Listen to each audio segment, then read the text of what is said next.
What I want to do today is just show you a different perspective, okay?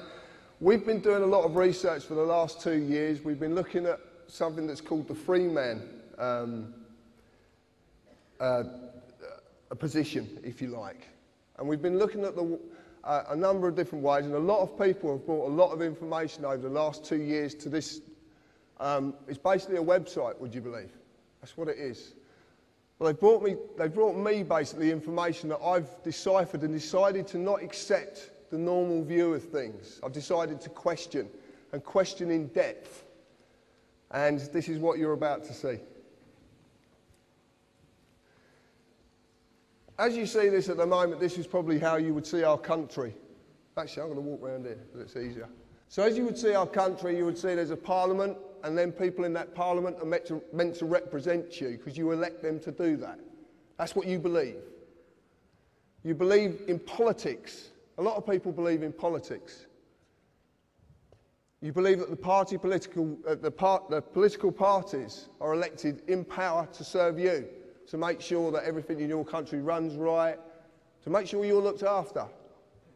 You believe that Acts of Parliament, statutes are laws, and you have to abide by these laws. That these laws are statutory instruments, this is how they're enacted. And they're laws as well that you have to abide by. You believe it, most people believe in the word a constitution, a constitutional set of laws made up of statutes. And people say to me, society's broken. Well, what I'm going to tell you today is it's not broken. It works exactly the way it was planned to work. Because this goes back hundreds of years. This is not something that's new. And there's courts of justice. How many people in this room have suffered at the hands of the courts of justice where injustice is actually happening? What I'm going to tell you today is that the members of Parliament are actually directors of a corporation. That is what you're electing.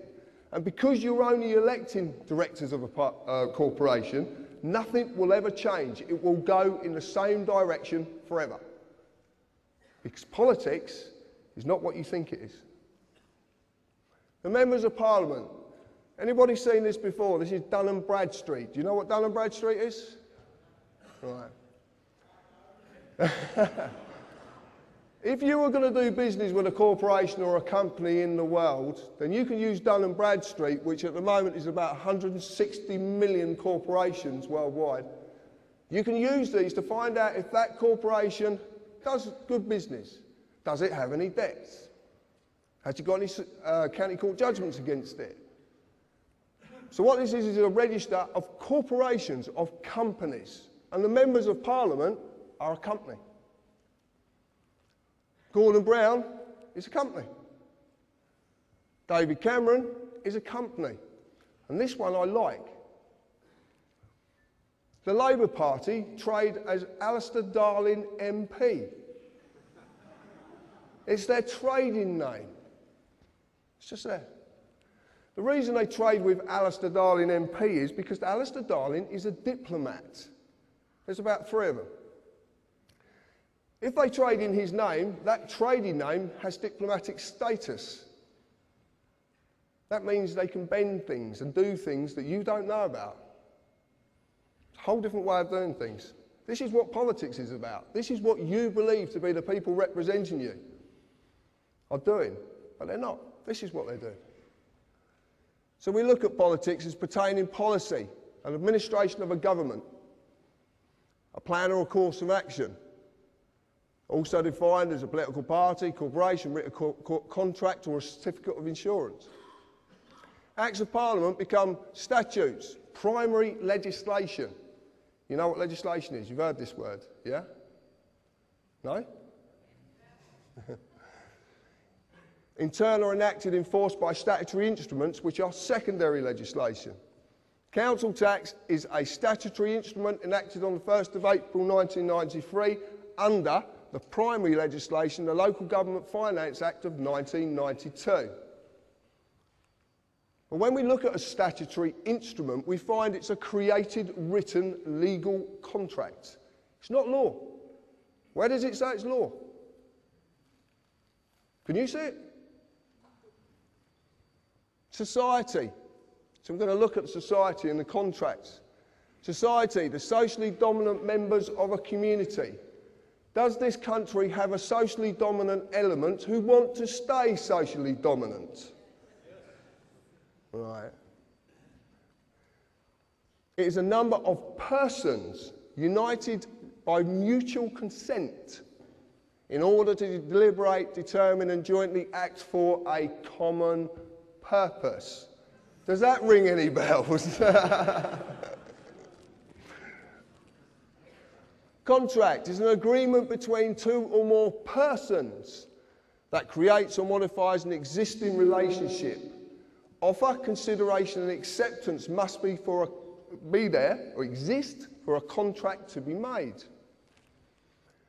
Then we look at a constitution, the fundamental rules, written or unwritten, which John explained earlier, that establishes the character of a government by defining the basic principles society must conform to. Do you have to conform to things? Do you? Do you pay tax? No. You don't? Join the club. You were not given a choice if you wanted to join this society. It was made for you at the time when you could not express a choice. So when we look at the word statute, I know I like this one, a legislative rule of society given the force of law by the consent of the governed. And I ask you, please, if you could explain to me where in that definition taken from Black's Law Dictionary that says that statute is law. The force of law, but it's not law. Right. I will get to that, not quite yet, but I will get to it.